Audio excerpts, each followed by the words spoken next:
Okay, we heard it here. To discuss these, Sally and I are joined by Bundeep and Singh, Rangar, chairman of IndusView. It's good to see you again, Bundeep. Good to have you on the program.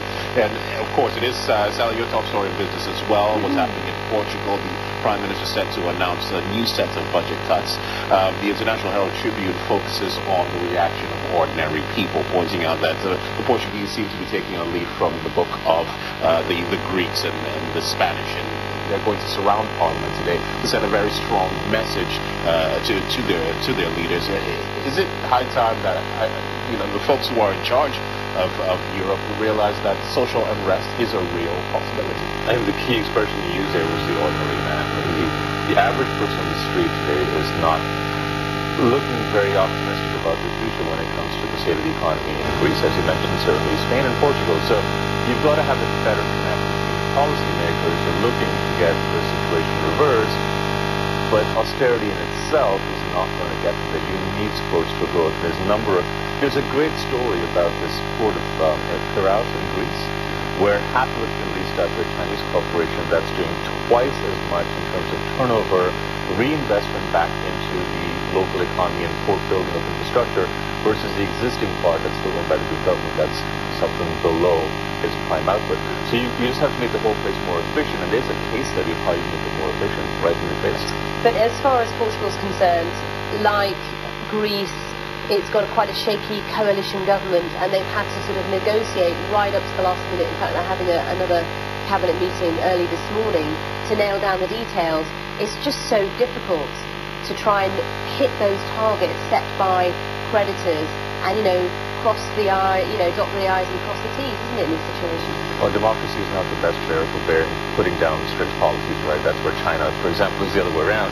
And you've seen all the governments change across, Greece, Italy, Spain, and Portugal over the past 2 years, primarily because the existing governments did not tackle well enough the economic issues, but now tackling that means a political price because nobody's happy with it. So it's a really difficult one to get through because the measures to make change are not short-term beneficial politically. But do you believe that there's been a failure of leadership, at least in terms of selling the merits, if you like, of austerity to Europe? I think to some degree that's true, but it's also a question of just how much belt tightening can you let people allow and be comfortable with, and I think it's gone beyond a certain point for a lot of average people when they see there are lots of Portuguese being out of South America for jobs, as there are a lot of Spanish. Well, let's look at Wall Street Journal now, and their front page, policy risks grow wider at IMF meeting. This referring to the meeting that drawn to close in Tokyo, something we were covering all of last week, actually. It's quite interesting. I was reading this article at the same time I saw one of Christine Lagarde's tweets, which said, "Thank you so much to Japan, a fantastic host of our meeting. What a great success it was." And there's China now basically effectively boycotting that and saying we're just not going to be part of it. Of course, their issue is more territorial, but it does beg the question of how you resolve the political issue that comes in the way of economic harmony. This is not one that's going to be resolved that easily. We thought it would be more minor, but certainly this is carried on for the last 2 weeks. And one big indication of how far this has gone is to see how sales of Japanese cars in China have dropped. They're down about 49–50% in the past 2 months. And so even if people have been attacked who drive Japanese cars, that's a deep-rooted sentiment that's coming out. That's not a very healthy one. And I suppose there are also people watching what came out of this meeting, whether anything at all solid came out of it. The story highlights the fact that in previous meetings, when there was a crisis, there was a rallying sorts, bringing the international community and world powers together to find some kind of solution. This particular meeting was more about debating the merits and demerits of austerity. Then you had the Chinese refusing to send someone senior. But let me get your reaction to this quote from the IMF chief economist, Olivier Blanchard, who says, "It will surely take at least a decade from the beginning of the crisis for the world to get back into decent shape." So that goes to 2007, 2008. Well, unfortunately, she did not think we're that far off. We're already, 5 years into it, and another 5 years is probably what it's going to take to get things out, because this is a prolonged deep crisis. All the predictions so far were this would be a 5-year crisis. We're now running past that. So is 10 years maybe too long? But it's certainly not happening in the next year or two. All right. Right, let's get your take on Felix Baumgartner, who broke the sound barrier when we did that tweet for the joke going around. He's just a very down-to-earth kind of a guy. Bundeep, what do you reckon about this? Were you transfixed by this moment? For sure. It was fantastic just to see how one went out there, of course, waiting for the optimal weather conditions. Had the longest free fall from the highest altitude, of course, and the fastest time. Didn't stay in air, if you may, as long as Kittinger had, of course. So you had one record still to beat. But I think the point that really got me was when he said that he was almost a spiritual revelation, saying, when you're out there, you're coming down to earth, the only thing you want to do is be back home, safe next to your loved ones. Not those words, but kind of that fact.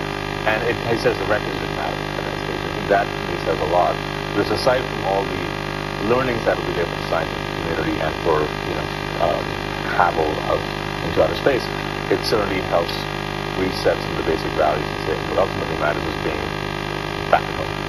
Let's move on to the Daily Telegraph and Vince Cable, the business secretary, warning that if your project doesn't work, there's the potential for conflict. A bit of a stretch, I think, because yes, the Nobel Peace Prize, I just flew back from Canada, and it was kind of interesting to see some reactions from across the pond there. What were those? Surprise. The editorials in some of the Canadian newspapers were, yes, Euro has been a peace proponent, but the fact that it got the prize for that in light of what's happening in the Eurozone is a mystery for a lot of people. Look, the world is much more complex and interdependent than it was 50 years ago, economically speaking.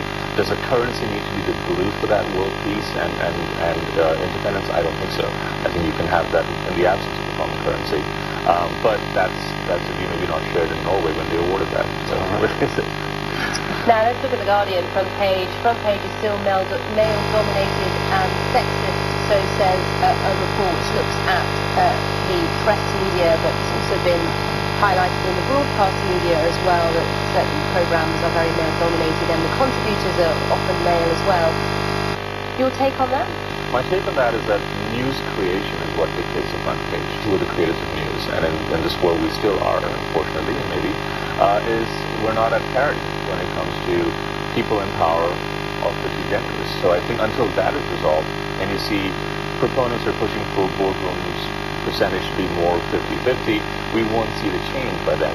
The Fortune has a great front cover this time with the 50 most powerful women in the world, and I was surprised to see how many major corporations are run by women. So it's a bit of both. I think it's one, getting more women in decision-making and news creating roles, and two, getting the coverage to then back it out.